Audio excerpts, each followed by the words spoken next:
Baik, Assalamualaikum warahmatullahi wabarakatuh. Pada pertemuan kali ini kita akan melanjutkan pertemuan yang pada minggu sebelumnya, pada pertemuan sebelumnya. Kalau pada pertemuan sebelumnya kita membahas tentang mitosis, yaitu pembelahan yang terjadi pada sel somatik atau sel tubuh. Pada kali ini kita akan membicarakan tentang atau membahas tentang meiosis, yaitu proses pembelahan nantinya yang ujung-ujungnya untuk menghasilkan sel gamet, baik itu gamet jantan ataupun gamet betina. Jadi berbeda nantinya ketika kita kemarin belajar tentang mitosis, di mana proses pembelahannya terjadi satu kali. Pada proses pembelahan meiosis ini nanti justru proses pembelahannya akan menghasilkan 4 sel anakan dari proses pembelahan tersebut, gitu. Kemudian tidak hanya jumlah sel yang dihasilkan yang 2 kali lebih banyak daripada proses mitosis. Pada proses pembelahan meiosis ini secara genetik nanti hasil sel anakan, hasil pembelahannya itu akan berbeda dengan sel sebelumnya. Kenapa? Karena pada proses meiosis itu nanti akan mengalami proses yang namanya crossing over atau pindah silang. Kemudian dari segi jumlah kromosomnya, kalau pada mitosis jumlah kromosom dari sel awalnya kemudian menjadi 2 sel karena dia membelah, jumlah kromosomnya itu sama. Tapi kalau pada meiosis itu jumlah kromosom anakannya atau hasil dari pembelahannya itu menjadi separuh dari jumlah kromosom awal. Begitu. Kenapa mekanismenya seperti itu, atau kenapa kemudian jumlah sel anak hasil dari proses pembelahan meiosis tadi itu memiliki jumlah separuh dari jumlah kromosom awalnya? Karena dalam proses meiosis itu kan nanti dia akan menghasilkan, dia digunakan untuk gamet yang nantinya digunakan untuk proses fertilisasi. Gitu. Misalkan ini digunakan untuk gamet jantan, ini misalkan dalam satu sel, misalkan jumlah kromosomnya itu 24, begitu, maka nanti ketika proses meiosis dia akan menghasilkan kromosom haploidnya. Kalau ini adalah 2N, kemudian ini adalah N, karena dia separuh, dia N, itu maka dia 12. Begitu juga di sini, misalkan ini untuk gamet betinanya, gitu. Maka di sini 24, nanti dia akan menghasilkan 4 sel haploid N, di sini 12, di sini 12, di sini 12, di sini 12. Maka di sini akan ada proses fertilisasi peleburan gamet jantan dan gamet betina.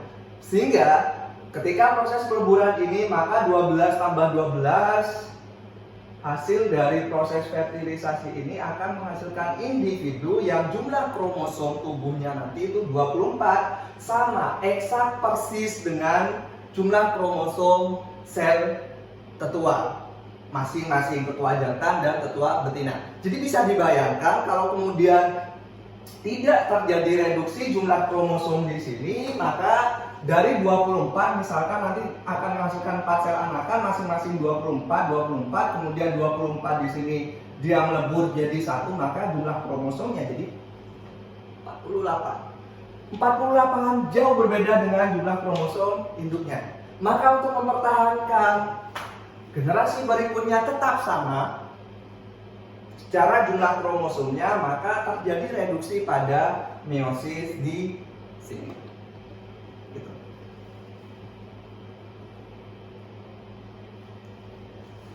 Nah, sel-sel gamet yang dihasilkan dari proses meiosis ini bisa saja mereka sama, bisa saja berbeda. Kenapa bisa berbeda? Karena dalam meiosis beda dengan pada proses pembelahan mitosis, di mana pada meiosis di sini itu mengalami proses crossing over atau pindah silang.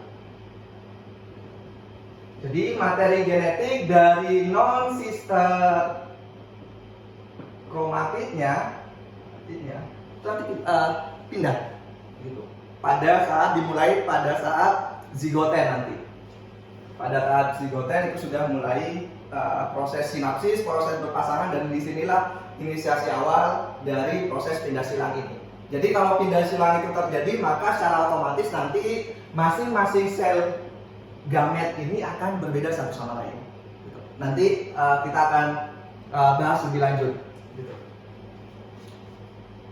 Kemudian di sini, satu lagi, dalam proses meiosis ini, kalau pada proses mitosis kemarin proses pembelahannya terjadi satu kali, tapi pada proses meiosis di sini itu ada proses pembelahannya itu terjadi dua kali, yaitu proses meiosis 1 dan meiosis 2.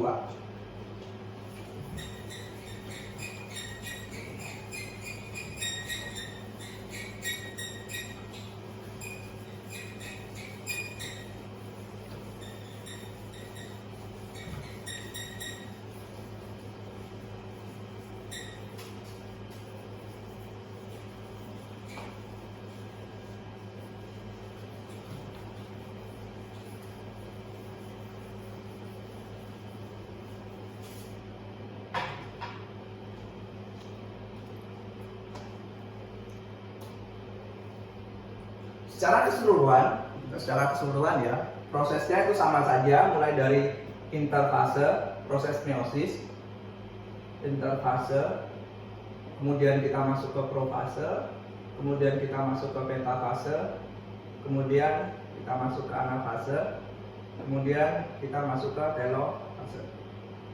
Tapi kemudian di dalam meiosis sendiri nantinya proses ini akan terjadi dua kali. Namun proses interfase di sini untuk interfase 2 itu dianggap prosesnya cepat begitu, sehingga kemudian kita tidak melihat proses interfase 2 di sini. Jadi nanti di interfase di meiosis 2-nya kita langsung masuk ke proses berikutnya. Gitu. Kemudian kita masuk ke yang pertama, yaitu ke interfase. Jadi proses interfase sama saja. Kalau kita kemudian melihat proses interfase pada mitosis kemarin, di mana di sini misalkan kita tulis, kita bagi jadi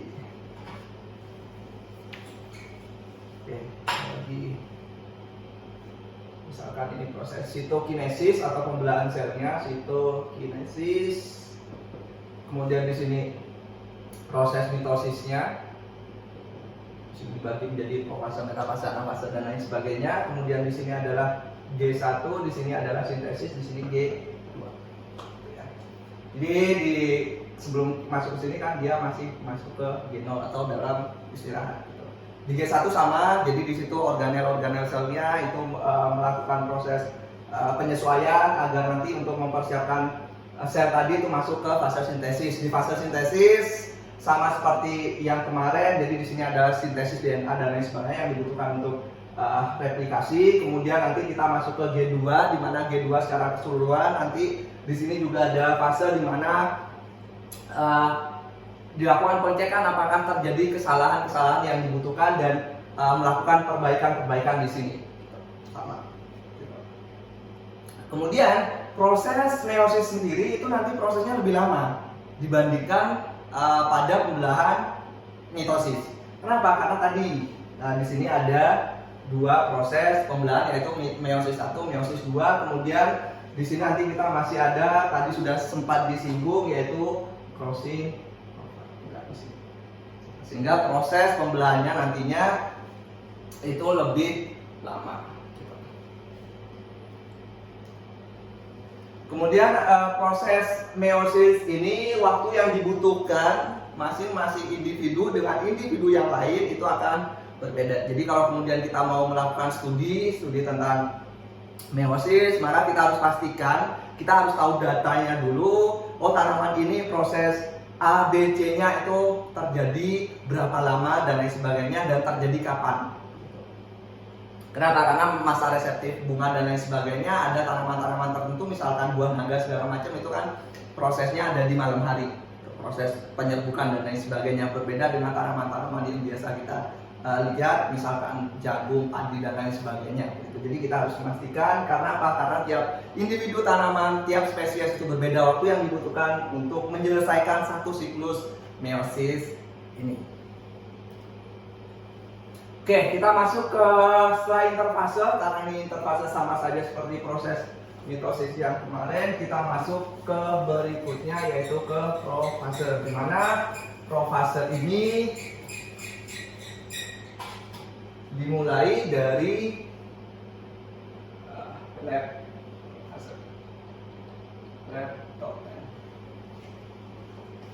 di leptoten. Nah, di leptoten ini kromosomnya itu sudah mulai nampak dan muncul penebalan-penebalan yang kemudian dia seperti manik-manik gitu. Nah, penebalan yang seperti manik-manik ini disebut dengan kromomer. Nah, di sini juga kromatid, dua kromatidnya itu masih belum bisa dibedakan pada tahapan leptoten di sini. Kemudian berikutnya adalah leptoten, setelah itu adalah zigoten. Nah, proses di sini itu pada proses zigoten, di sini sudah mulai terjadi inisiasi perpasangan antar kromosom homolognya. Gitu. Jadi misalkan kita gambarkan ya, jadi ada dua kromosom misalkan.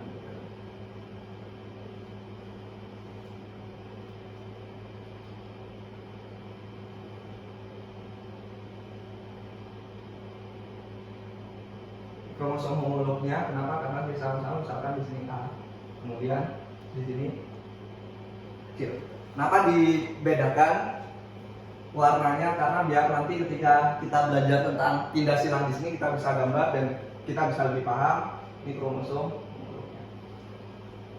Kemudian antar kromatid di sini, ini kromatid 1, kromatid 2, ini disebut dengan sister kromatid.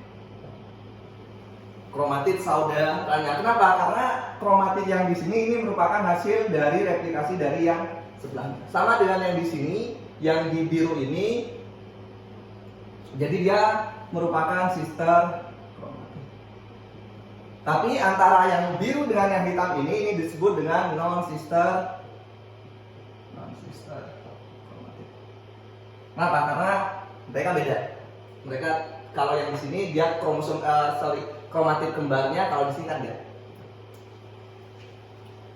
Nah, pola perpasangan atau cara berpasangan kromosom yang sepasang dua ini disebut dengan bivalen pola. Bivalen. Artinya satu pasang berisi dua kromosom.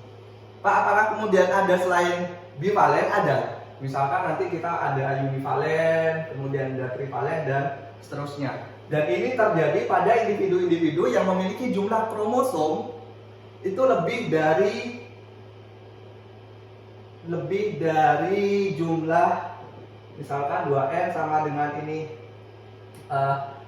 ke gamet, kemudian ini ke tubuh, kromosom tubuhnya itu lebih dari 2. Jadi misalkan triploid itu kan berarti 2N sama dengan 3X sama dengan jumlah kromosomnya berapa, atau 2N sama dengan 4X misalkan pada tanaman tetraploid, atau 2N sama dengan 5X pada tanaman yang dia pentaploid.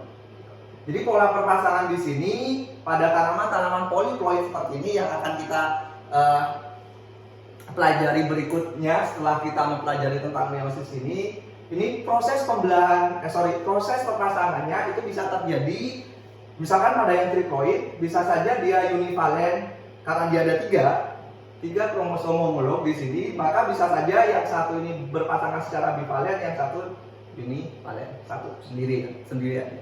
Atau kalau pada 4, atau di sini juga bisa langsung trivalen gitu. Jadi proses dia nempel satu sama lain. Jadi misalkan yang di sini itu nempelnya di sini, kemudian kromosom satunya itu nempel di sini. Di kromosom 1, 2, 3. Jadi ini trivalen. Gitu. Nah, proses perpasangan kromosom pada individu-individu poliploid yang tidak bivalen seperti ini yang menyebabkan ketidakseimbangan proses perpasangan, ini menyebabkan sterilitas pada individu-individu yang poliploid. Kemudian zigoten kita sudah selesai, kita masuk ke berikutnya yaitu ke pakiten. Nah, pada pakiten di sini proses perpasangannya itu sudah, kalau tadi itu masih dalam proses penjajakan begitu, kalau yang di pakiten ini sudah mulai dekat, sehingga kalau kemudian ada kesalahan-kesalahan dan kerusakan-kerusakan di sini, misalkan translokasi itu nanti ada muncul X-nya, terlihat muncul X di situ, atau muncul tanda silang atau X di sini. Pada kasus apa? Pada kasus translokasi. Berikutnya setelah ke leptoten, zigoten, pakiten, berikutnya adalah diploiden. Nah, di sini tiap kromosom itu sudah menjadi dual kromatid, kemudian jika terjadi pindah silang, itu maka akan tampak seperti huruf silang. Itu di sini. Oke, kita belajar, kita masuk ke, biar kalian lebih memahami implikasi dari pindah silang, maka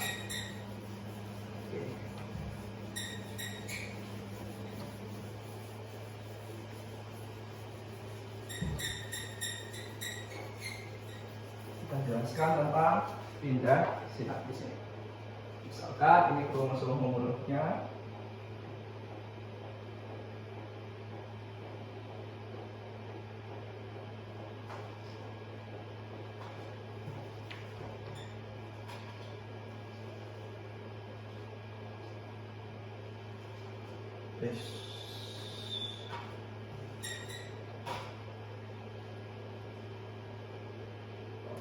kenapa saya harus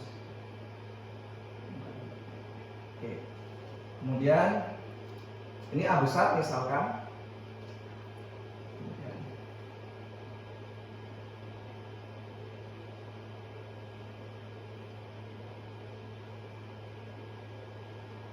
ini kromosom berikutnya, sentromernya masih di sini, masih dekat ya. Kemudian proses di sini kan ada tanda silang gitu ya. Misalkan ini kita anggap tanda silang gitu. Ini titik di sini itu disebut dengan bias. Ini dua kromatid di sini, ini adalah sama seperti yang saya jelaskan tadi, sister kromatidnya, ini non sister kromatid. Di proses berikutnya adalah nantinya karena dia akan mengalami perpindahan sehingga kromosomnya nanti dia akan seperti ini. Yang di sini karena dia tidak ketempelan apa-apa, kemudian di sini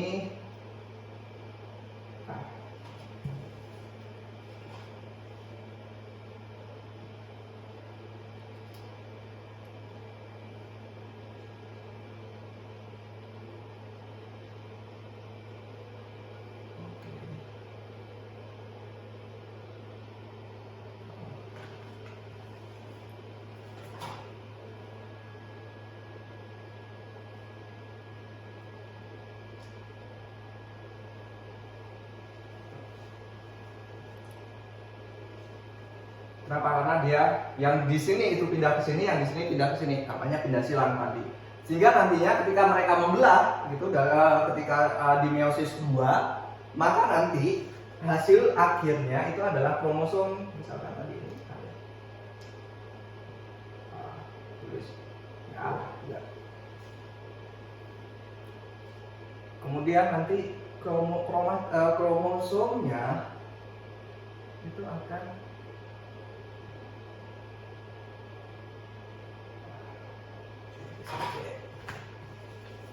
biar gambarnya lebih proper lagi.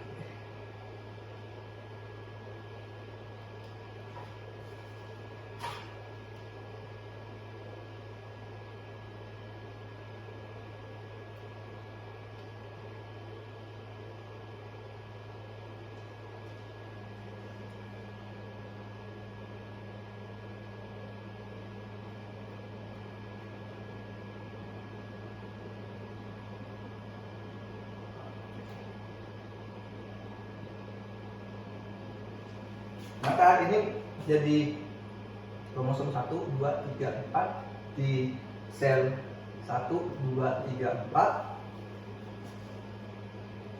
Maka seperti yang dijelaskan di awal tadi, hasil proses pembelahannya secara genetiknya itu nanti bisa saja berbeda dengan sel sebelumnya. Gitu. Kenapa? Karena memang di sini ada mekanisme pindah yang prosesnya seperti ini. Nah, kiasma tadi itu kan terjadi di non-sister chromatid.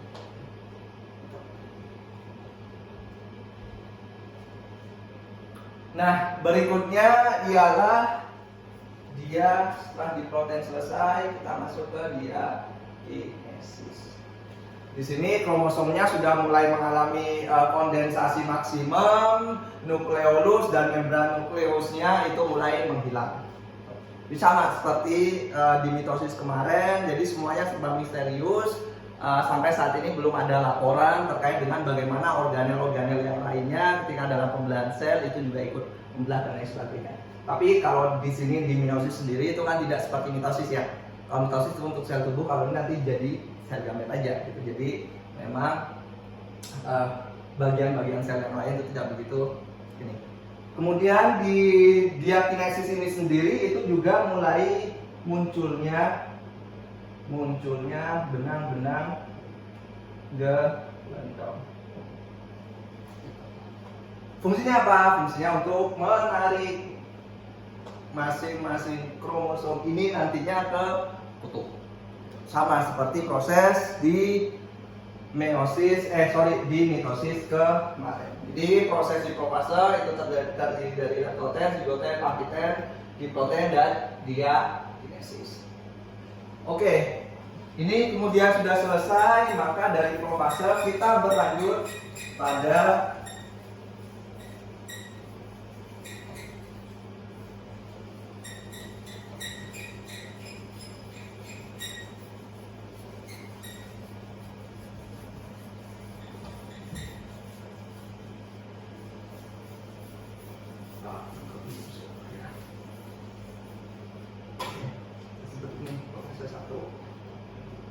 kemudian kita masuk ke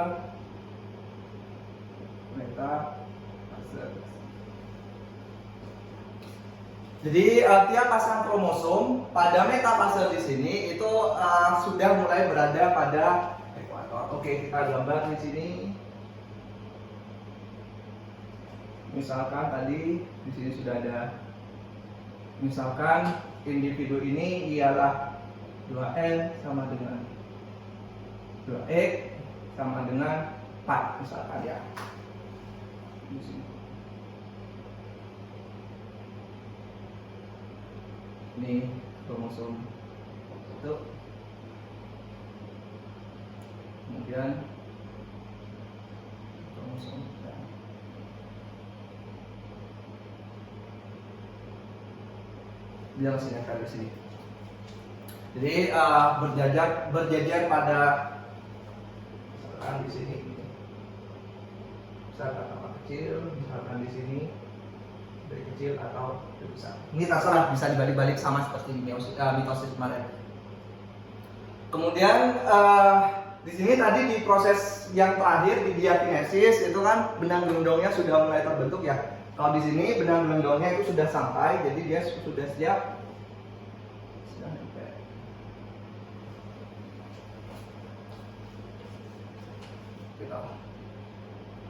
Nah, di sini. Kemudian di sini sentromernya itu artinya dia masih makan di situ. Setelah proses metafase di sini, berikutnya adalah masing-masing masing-masing kromosom di sini ini ditarik oleh masing-masing benang gelendong ke kutub atas dan kutub bawahnya. Berbeda dengan mitosis yang kemarin, kalau pada mitosis itu kan di sini sentromernya dia akan membelah, sehingga nantinya masing-masing masing-masing di sini itu akan menjadi yang satu ke atas, yang satu ke bawah. Tapi di sini secara keseluruhan satu kromosom yang masih yang terdiri dari 2 kromatid di sini itu masing-masing ditarik tanpa sentromernya itu membelah. Gitu. Sehingga di sini proses berikutnya setelah metafase itu anafase. Satu. Di sini kita tambah.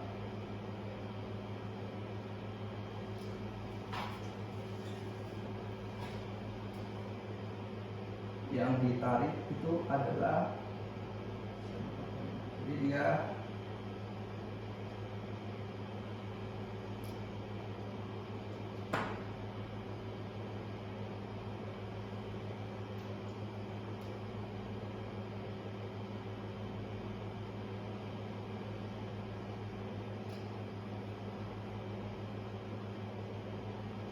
dia mulai ditarik ke dari yang awalnya dia berada di daerah ekuator, maka dia ditarik ke masing-masing kutub di sini. Kutub B, tadi A, ini B, ini A, ini B, ini B.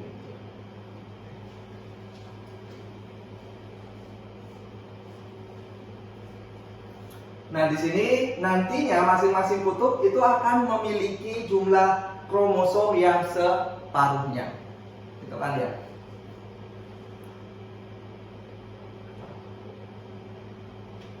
Nah, proses tadi reduksi itu sebenarnya sudah mulai terjadi di sini. Kenapa? Karena di sini kan sentromernya itu tidak membelah. Sehingga pada akhirnya nanti masing-masing ini yang tadinya itu punya jumlahnya 4, di sini tinggal 2. Tapi di dalam masing-masing 2 ini, dalam masing-masing sel ini nanti hasilnya dia sebenarnya punya 4.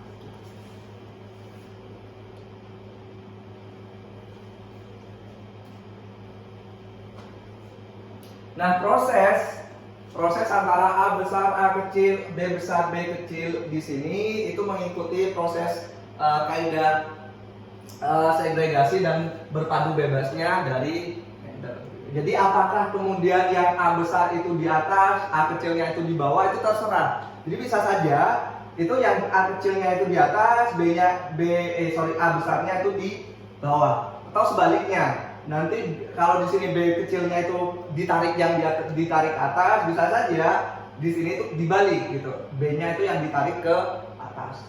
Jadi ini merupakan periode-periode di mana nantinya kalau kemudian kita punya, makanya kalau kita punya individu yang begini gitu ya.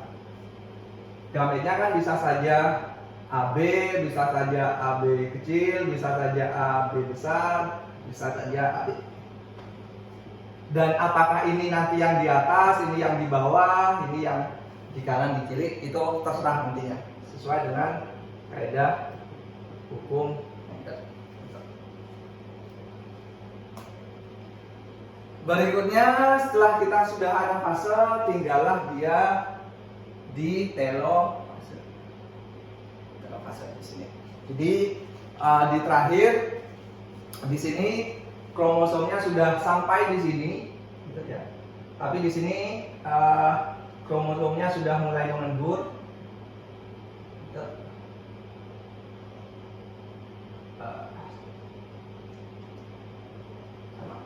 Jadi kemudian setelah ini terjadi proses sitokinesis, artinya masing-masing sel itu menjadi 2, ya kan? 2 di sini yang mengandung 2 separuh jumlah kromosomnya. Tapi dia mengandung 2 kromatid gitu. Kemudian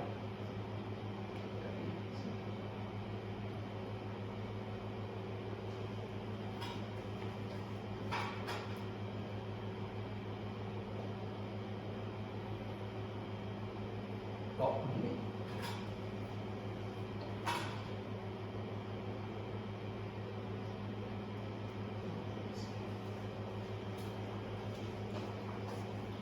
Di kromosom di sini itu berisi separuhnya, tapi jumlahnya itu 2 kali daripada jumlahnya itu 2 kali.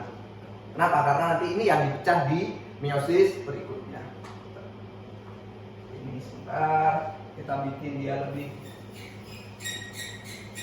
baik lagi gambarnya.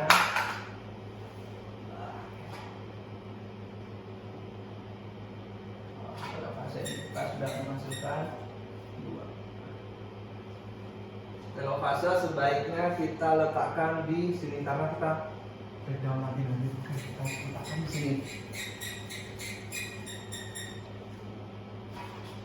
Telofasenya kita letakkan di sini, jadi kita sudah punya 2 sel di sini. Tadi A-nya di atas, oke, berarti di sini berisi A, kemudian di sini berisi B, di sini berisi A, di sini berisi B. Kita lepas di sini. Setelah mengalami sitokinesis.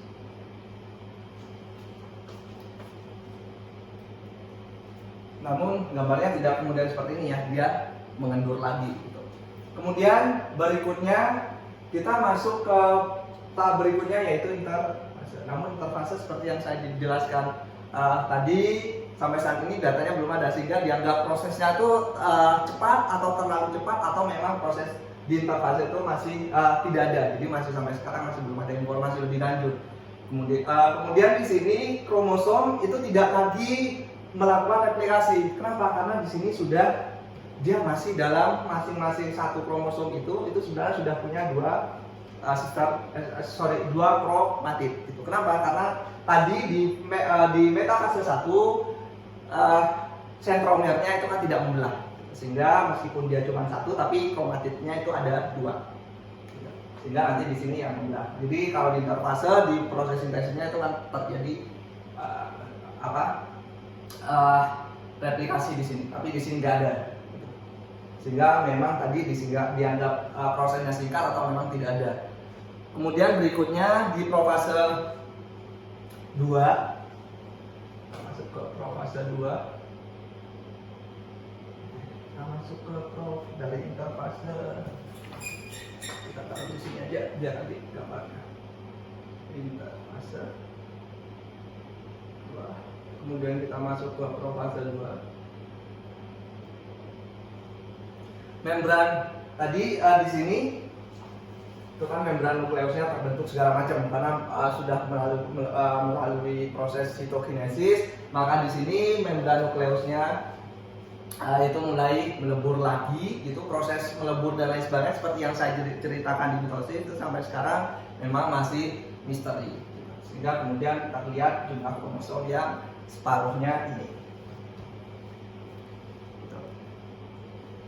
Kemudian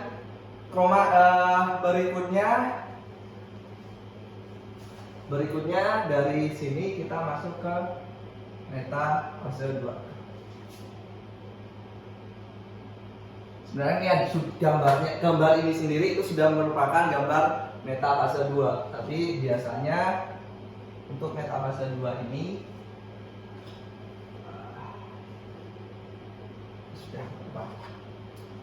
biasanya nanti dibalik, tapi oke lah kita pakai ini biar tidak hapus dan ngulang-ulang lagi gitu. Jadi memang sama seperti metafase yang pertama tadi gitu, dan ini mirip sekali dengan proses mitosis sebenarnya.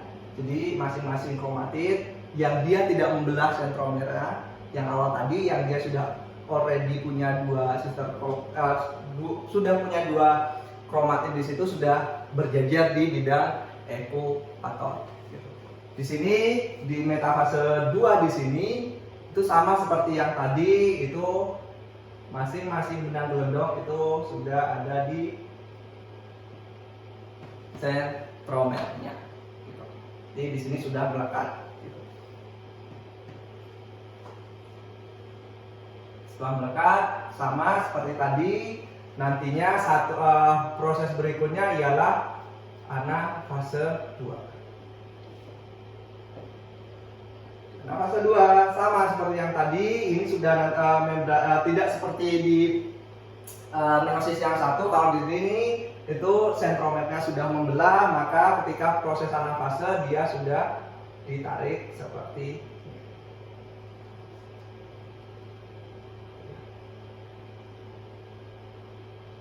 Yang ini A besar, yang ini B kecil, yang di sini A besar juga di sini, B kecil. Sama. Yang di sini juga sama prosesnya. Maka di sini itu adalah yang ditarik ke sana nanti A kecil, kemudian yang ditarik ke bawah di sini A kecil, kemudian yang ditarik oleh benang gelondong di sini ini adalah besar, gitu ya.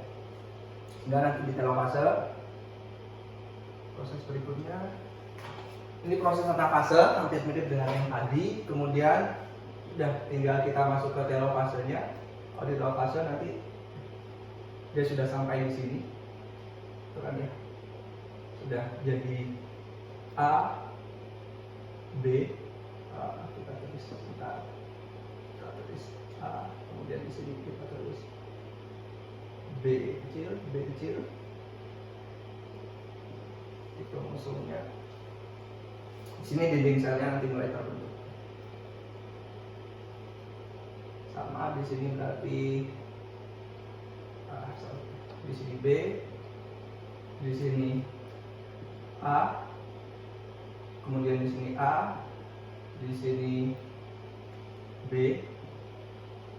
gitu ya. Di sini mulai terbentuk seperti gambar kromosom yang pernah saya sampaikan. Itu kemudian nanti dia setelah telofase akhirnya dia akan mengalami atau melalui proses sitokinesis, sehingga total nanti akhirnya gitu akan muncul 1, 2, 3, 4 gitu ya.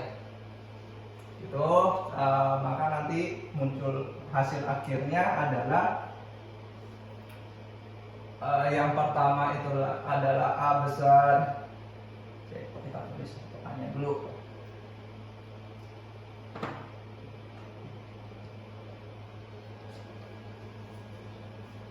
Ini kalau kemudian kita gambarnya seperti ini. Pak, ini kan sama.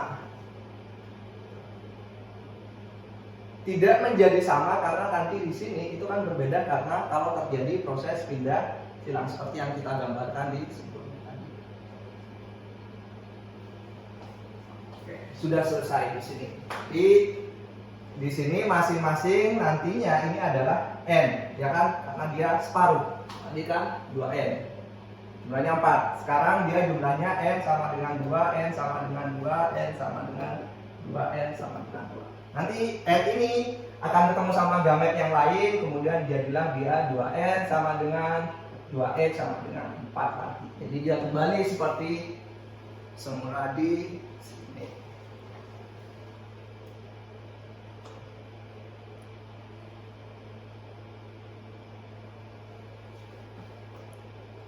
Oke, maka secara keseluruhan gitu perbedaan antara mitosis meiosis kita kembali lagi ke awal, kita sedikit refresh. Jadi pada mitosis itu terjadi pada sel somatik, kalau pada ini kita terjadi pada sel-sel kelamin. Kemudian kalau pada mitosis itu terjadi 1 kali pembelahan, kalau di sini terjadi 2 kali pembelahan. Kemudian kalau di mitosis itu jumlah kromosom per intinya itu tetap, tapi kalau di sini jadi separuhnya. Kalau pada mitosis itu terjadi 1 kali fase pembelahan, kalau di sini terjadi 2. Kalau di mitosis itu secara normalnya itu tidak terjadi perpindahan silang atau tidak terjadi crossing over. Kalau di sini itu terjadi crossing over secara normalnya. Kemudian kalau di sini sentromer itu membelah pada anafase, tapi kalau di sini tidak membelah pada anafase 1 tapi pada anafase 2. Kemudian genotipe sel anak itu nanti identik dengan ketuanya, kalau di sini enggak. Kemudian sel yang mengalami mitosis itu dapat berupa diploid atau haploid, tapi kalau di sini itu sudah pasti haploid. Itu saja barangkali pertemuan terkait penjelasan terkait dengan meiosis. Kurang lebihnya saya mohon maaf. Wassalamualaikum warahmatullahi wabarakatuh.